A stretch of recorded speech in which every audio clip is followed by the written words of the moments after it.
자, 안녕하십니까. 하이퍼립입니다. 자, 2024년 제1회 검정고시 시험이 작년 기준으로 4월 8일이었기 때문에 이제 공지가 2월 초에 공지가 될 예정이죠. 현재 2024학년도 검정고시에 대한 시험 출제 계획들이 발표가 되어져 있는 상태이기 때문에 이번 시간에는 2024 검정고시 시험의 출제 계획, 그 다음에 검정고시가 어떻게 향후 준비하셔서 올해 대학 입시를 준비하시려고 하는 분들은 어떤 준비를 하셔야 되는지 설명을 좀 드려보도록 하겠습니다. 자, 2024 고졸 검정고시 출제 계획에 나와 있는 내용을 보면 기본적으로 출제 대상 과목은 2025 교육과정 개정에 따라서 고졸 검정고시 교과별 출제 범위에 해당이 되어지는 과목이고요. 아시는 것처럼 총 과목은 필수 과목이 6개 과목, 선택 과목이 1개 과목해서 총 7개 과목을 응시할 수 있도록 하고 있습니다. 필수 과목에서는 보시는 것처럼 국어, 수학, 영어, 통합사회, 통합과학, 한국사 6개 과목이 필수 과목이고요. 선택 과목은 보시는 것처럼 생활과 윤리, 기술과정, 체육, 음악, 미술 중에서 한 과목을 선택하여 총 7개 과목을 응시할 수 있도록 하고 있습니다.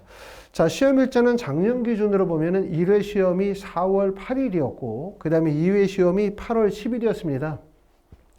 자, 학교를 자퇴한 지가 6개월 이상 지나신 분들은 요번에 이제 1회 시험, 다시 말하면 4월 8일에 시험을 응시하실 수 있을 것 같고요. 공시 일자는, 공고 일자는 2월 초순에 공고가 되어집니다. 그리고 2회는 8월 10일에 작년 기준으로 시험을 받고 시험에 대한 공지 일자는 6월 초순에 공지가 되어질 예정입니다. 자, 하단에 나와 있는 내용은 시험 시간표를 보고 계시는데요. 보시는 것처럼 1교시부터 시작해서 총 7교시까지 시험을 보고 1, 2, 3교시 국어, 수학, 영어는 시험 시간이 40분. 그 다음에 국어, 수학, 영어를 제외한 나머지 과목은 시험 시간이 총 30분씩으로 구성이 되어져 있습니다.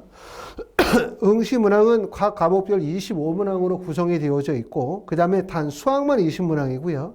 각 문항별 한 문항의 배점은 단 4점이고, 수학은 한 문항의 배점이 5점입니다. 자, 그리고 합격 결정은 전 과목 평균으로 해서 100점 만점으로 기준으로 샀을 때 평균 60점 이상이면 취득한 자의 과락제 없이 합격이 가능하고요. 그 다음에 학교에서 퇴학한 사람으로서 퇴학일로부터 공고일까지 약 6개월이 되지 않은 사람은 응시 자격이 제한이 될 수 있습니다. 아마 보통 검정고시를 자퇴하는 학생들의 비율이 고등학교 1학년 학생들의 비율이 가장 높거든요. 그렇기 때문에 고등학교 1학년 때 자퇴를 했다면 아마도 지금 이 시기 2024년 4월에 검정고시 시험을 처음으로 보게 되지 않을까라고 생각을 합니다. 자, 검정고시 지원자와 합격률 현황을 한번 보시면 사실 정상적으로 고등학교, 중학교 1, 2, 3학년 과정을 이수했다라고 한다면 검정고시 시험이 그렇게 문제가 되지는 않을 거라고 생각하는데 2023년도 기준으로 봤을 때 검정고시 응시한 학생의 합격자가 5,491명이에요. 응시 인원이 6,253명 중에 합격자가 5,491명이고 비율로 따지면 87.7%죠. 그러니까 2021년, 2022년도보다 합격의 비율이 계속해서 증가하고 있는데 이렇게 합격의 비율이 증가하고 있는 이유 중에 하나는 검정고시, 고등학교를 자퇴하고 난 다음에 검정고시를 선택하는 학생들이 기타 사유로 대학 진학을 목표로 자퇴하는 학생들의 비율이 늘고 있다. 이런 반증이라고 말씀을 드릴 수가 있습니다. 자, 일반고 학생들의 자퇴생의 비율이 2년 사이에 약 60.5% 증가했다. 이런 점들은 우리가 실제 수능 응시생들 중에서 자퇴생의 비율을 봐도 알 수가 있는데 전체적으로 재수생의 비율이 증가하고 있지만 그 재수생 안에 자퇴생의 비율, 숫자가 계속해서 증가하고 있어요. 이런 이유들은 첫 번째는 입시의 경향에 가장 큰 문제가 있다. 이렇게 보시겠죠. 원인이. 첫 번째는 뭐냐면 대학 입시가 대부분 교과 중심의 학생부 교과 전형의 중심으로 가고 있고 학생부 종합 전형이라 하더라도 자기소개서가 폐지가 되고 학생부의 기재 항목들이 축소가 되어지면서 사실상 수시는 내신 성적의 중요성이 워낙 커졌어요. 이러다 보니까 고등학교 1학년 때 원하는 것만큼의 내신 성적을 확보하지 못한다면 수시 전형으로 대학 진학이 어렵겠다는 판단을 하게 될 수밖에 없고 그러면 결국은 정시로 갈 수밖에 없는데 수능이 어려워지다 보니까 고등학교 3학년을 마치고 난 다음에 원하는 대학을 갈 가능성이 떨어지죠. 재수할 가능성도 생각할 수밖에 없기 때문에 그렇게 된다면 오히려 소모적인 시간 낭비보다는 일찌감치 정시 중심으로 공부하자. 정시 중심으로 공부해서 서울대나 연세대, 고려대 또는 의학교를 목표로 삼자라고 생각하는 학생들이 점차로 늘어나고 있는 추세라고 보실 수가 있고요. 자, 중앙일보에 난 기사의 내용을 한번 보도록 하면은 전국 17개 시도로 했었을 때 일반고 1학년을 다니다가 학업을 중단한 학생들을 봤었을 때는 2023년도가 8,050명이에요. 이게 2년 전인 2021학년도는 5,015명이었기 때문에 그때에 비해서 비율로 따졌을 때 60.5%의 비율이 증가했다라는 점을 보여주고 있고요. 자퇴생은 보통 고등학교 1학년 때의 자퇴 비율이 가장 많은 것으로 나타났고 그 다음에 자퇴생 중에서는 주로 서울 지역의 자퇴생이 많아요. 아시는 것처럼 수험생 중에 거의 50% 이상이 서울, 경기 지역의 고등학교에 재학하고 있는 현실이다 보니까 아무래도 자퇴가 발생이 되는 것도 지방보다는 서울, 경기, 특히 서울, 경기 중에서도 강남, 송파 지역의 자퇴생의 비율이 가장 높은 것으로 나타났고요. 2023년도를 기준으로 삼았을 때 강남구가 163명, 송파구가 143명으로 자퇴생의 비율이 1위와 2위를 차지하고 있습니다. 이렇게 자퇴생의 비율이 증가하게 되어짐에 따라서 또 하나는 4년대 대학에서 검정고시 출신자들 합격자의 숫자를 보면 2018년도에는 4,053명이었지만 2023년도는 7,069명으로 전년도, 다시 말하면 2018년도와 비교했었을 때는 3,137명이 증가했다는 점을 확인하실 수가 있겠죠. 결국은 이렇게 자퇴생 비율이 늘어나고 있는 것은 여러 가지 기타 요소들도 있지만 가장 핵심적인 요소는 결국 입시의 변화다. 이렇게 말씀을 드릴 수가 있을 것 같습니다. 자, 다섯 번째는 그러면 수시와 정시에서 실제 선발하는 비율들이나 전형의 비율이 어떤 차이가 있는지를 우리가 간단하게 한번 보시면 2021년도부터 2025년도까지를 쭉 보시면 현재 수시 모집의 선발 인원은 2025년도 기준으로 79.6%고 정시가 20.4%예요. 그럼 의아하신 분들은 야, 정시의 선발 비율을 늘린다고 했는데 왜 정시 비율이 20%밖에 되지 않을까라고 생각하지만 이거는 전국의 모든 대학을 기준으로 삼았을 때 수시 선발 비율이 대략적으로 79%, 정시 선발이 21% 정도 비율이라고 볼 수 있고 이것을 서울 수도권, 특히 서울 지역의 16개 대학으로 중점적으로 살펴보게 되면 정시의 선발 비율이 대부분 40% 이상의 선발 비율을 보고 있는 점 확인하실 수가 있고요. 검정고시 학생들이 수시 전형의 대학을 원서를 쓴다라고 한다면 보시는 것처럼 학생부 교과나 학생부 종합 논술 또는 실기 실적 전형으로 지원이 가능하지만 대부분의 경우들은 사실상 학생부 종합 전형이나 논술 전형이 유리하다고 보실 수가 있을 것 같은데 전국적으로 봤었을 때 2025학년도 수시 선발 비율이 어느 정도냐면 아까도 말씀드렸던 것처럼 대략적으로 한 79% 정도 비율이라고 말씀을 드렸고 그 중에서 선발 비율이 가장 높은 게 학생부 교과 전형이에요. 하지만 이것을 서울 수도권 16개 대학 중심으로 보게 되면 학생부 교과보다 학생부 종합 전형의 선발 비율이 크다는 점. 그렇기 때문에 검정고시 출신자들이 대부분 대학 입시에서 수시 전형의 원서를 써서 합격을 한다면 논술 전형이거나 학생부 종합 전형으로 가능하다. 이렇게 말씀을 드릴 수가 있고 나중에 실제 검정고시 출신자들이 수시 전형에서 원서를 쓸 때 학생부 교과나 또는 논술 전형이나 또는 학생부 종합 전형으로 원서를 쓴다면 과연 어떠한 방식으로 입시에 대한 전략을 짜야 되는지에 대해서는 추후에 다시 한번 설명을 드리도록 하겠습니다. 자, 대학별로 검정고시 출신자들의 합격 비율, 또 실제 어떤 전형으로 합격을 했는지 서울대부터 경희대학까지를 한번 2022년도와 2023년도를 비교해서 보도록 하겠습니다. 자, 서울대학교는 2022학년도에는 검정고시 출신의 합격자가 40명이었다가 2023년도에 28명으로 줄었고요. 많이 줄었죠. 많이 줄었고, 자, 주로 학생부 종합전형에서 8명, 수능에서 16명, 정원에서 4명이 선발이 됐기 때문에 서울대는 주로 학생부 종합이거나 수능이다. 어차피 논술 전형을 실시하지 않기 때문에.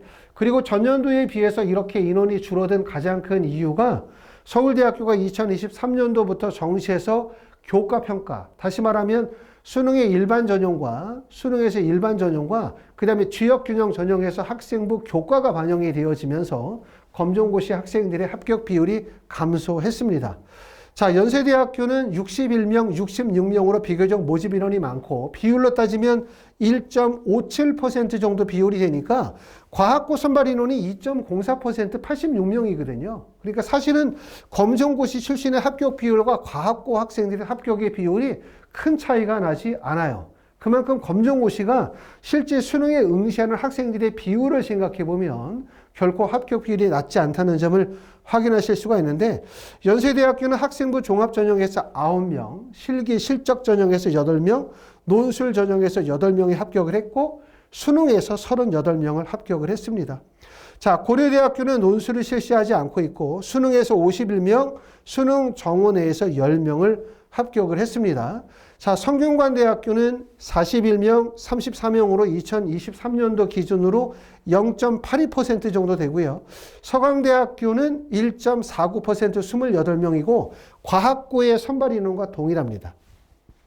자, 한양대학교는 2023년도에 54명을 선발했는데 54명을 주로 보니까 특기자 전형에서 2명, 실기 실적 전형에서 6명, 논술 전형에서 2명이 합격을 했고 그 다음에 수능 전형에서 44명을 합격을 했습니다. 자, 중앙대학교는 46명을 44명이죠. 2023년도 기준으로 44명, 2022년도에 46명이 합격을 했는데 특기자 전형에서 1명, 논술 전형에서 6명, 주로 수능에서 34명의 합격 비율을 보여주고 있고요. 경희대학교가 모집 인원이 제일 많네요. 경희대학교가 2023년도에 93명, 비율로 따지면 1.62% 정도의 비율이기 때문에 다른 대학에 비해서 검정고시 합격자들의 비율이 많은 학교인데 학생부 종합전형에서는 오히려 1명밖에 합격을 못했고요. 특기자 1명, 실기 실적 전형에서 18명, 그 다음에 논술 전형에서 14명, 수능에서 51명이 합격을 했습니다. 아마 이걸 보시면 검정고시 출신자들이 수시 전형에서 대학을 가려고 한다면 어떤 전형이 유리하다? 대부분 학생부 종합전형이거나 아니면 논술 전형이 유리하다는 점을 알 수가 있고 그리고 가장 유리한 전형은 당연히 수능, 정시에서 수능을 보고 가는 전형이 가장 유리하다. 이런 점을 확인하실 수가 있습니다. 결코 보시는 것처럼 검정고시 출신자들의 상위권 대학의 합격 비율이 보시는 것처럼 자사고 학생들, 과학고 학생들, 영재고 학생들의 비율에 따질 때 그렇게 결코 지원하는 학생들의 비율에서 합격 비율을 산출해서 생각해 보면 결코 작은 숫자는 아닙니다. 자, 검정고시 출신자의 수능 응시자를 보시면 이것도 이제 보시면 아시는 것처럼 실제 검정고시 출신자들의 숫자가 많지 않거든요. 그럼에도 불구하고 앞에서 보셨던 서울대나 연세대, 고려대, 서강대, 성균관대, 중앙대, 경희대까지 합격 비율을 따지면 실제 응시자 숫자에 비해서 합격 비율은 꽤나 높은 편이라고 말씀을 드릴 수가 있고 그렇기 때문에 검정고시 학생들 중에서 성적이 우수한 학생들이 꽤나 많은 거예요. 보시는 것처럼 2020년도에 검정고시 학생들 중에 수능 응시자 숫자가 1447명이었고 2021년도에는 11,000명, 2022학년도에 11,000명이었다가 2023년도로 가면서 13,000명으로 늘었고 그리고 또 올해 숫자가 더 많이 증가했죠. 이런 숫자의 증가로 인해서 전년도에는 졸업생과 검정고시 합격자를 포함하여 전체 재수생의 비율이 31.17%였지만 올해는 비율이 35.37%로 비율이 크게 증가한 이유. 이게 바로 검정고시 수능 응시자의 숫자의 증가, 자퇴생의 증가, 이게 하나의 영향이라고 보실 수가 있을 것 같습니다. 자, 특히 이제 우리가 검정고시를 선택하는 이유들, 고등학교를 자퇴하고 난 다음에 검정고시를 선택하는 이유들 중에 하나는 이거예요. 고등학교 1학년 내신 성적을 봤더니 이 성적으로 서울의 상위권 대학이나 의학계열에 진입이 어렵겠다는 판단. 그러면 그 판단에서 생각할 수 있는 점은 첫 번째는 그러면 결국은 수시 전형으로 의대 가기 어렵겠다. 결국은 정시로 가야 되는데 정시로 의대 가는 게 쉽지 않기 때문에 1, 2년 공부해서 될 일이 아니고 그러면 차라리 일찌감치 수능 준비를 해서 한 2년 정도 계획을 잡고 준비한다라는 거거든요.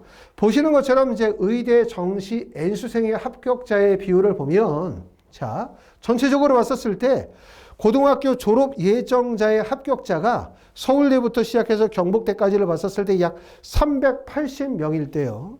재수생의 숫자가 799명이고 삼수생의 숫자가 435명이고 사수생의 숫자가 244명이기 때문에 재수, 삼수, 사수생을 포함한 숫자가 1478명이에요. 그렇죠? 그리고 졸업 예정자의 숫자가 380명이기 때문에 그만큼 결국은 상위권 대학 의학 계열에 진입하기 위해서는 어려운 수능을 극복해야 되고 그러면 결국은 재수, 삼수, 사수생들에게 유리할 수밖에 없다라는 판단인데 대학마다 비율의 차이가 있긴 하지만 가천대나 강원대는 보시는 것처럼 N수생의 비율이 정시에서 의대에 합격한 N수생의 비율이 91.1%나 91.2%의 비율을 보여주고 있어요.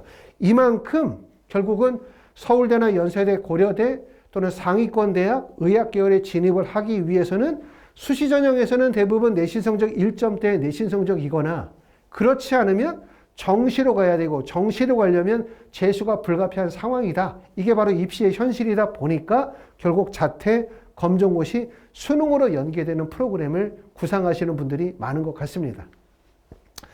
자, 하이프리비에서는 2월 13일 날 검정고시 플러스 수능 대비반을 개강을 합니다. 하이프리비에서 진행하는 이 반의 특징은 뭐냐면 특히 검정고시 학생들이 가지고 있는 단점이 두 가지가 있어요. 첫 번째는 학습에 공백이 발생이 될 수밖에 없다는 점이죠. 내가 고등학교 1학년을 마치고 고등학교 2학년을 마친 상태에서 재수를 결심하게 된다면 고등학교 1, 2, 3학년을 마치고 재수하거나 고등학교 1, 2, 3학년 재수까지 마치고 삼수하는 학생들과 같은 과정의 수업을 진행할 수 없다는 점.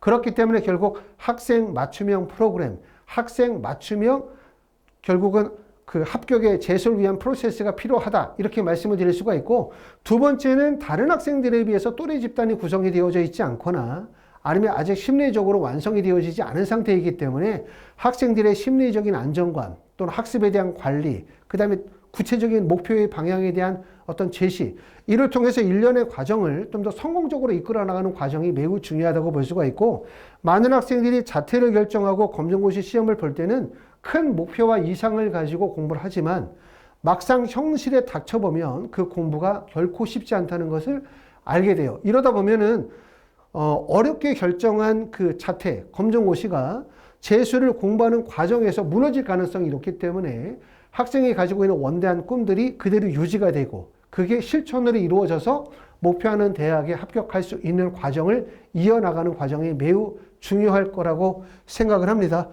자, 하이프랩에서는 이와 관련이 되어진 학생 맞춤 1:1 성공지수 3단계 프로그램을 운영을 하고 있고요. 또 이와 더불어서 학생관리, 생활관리, 심리적 상담과 같은 멘토링 프로그램도 진행을 하고 있습니다.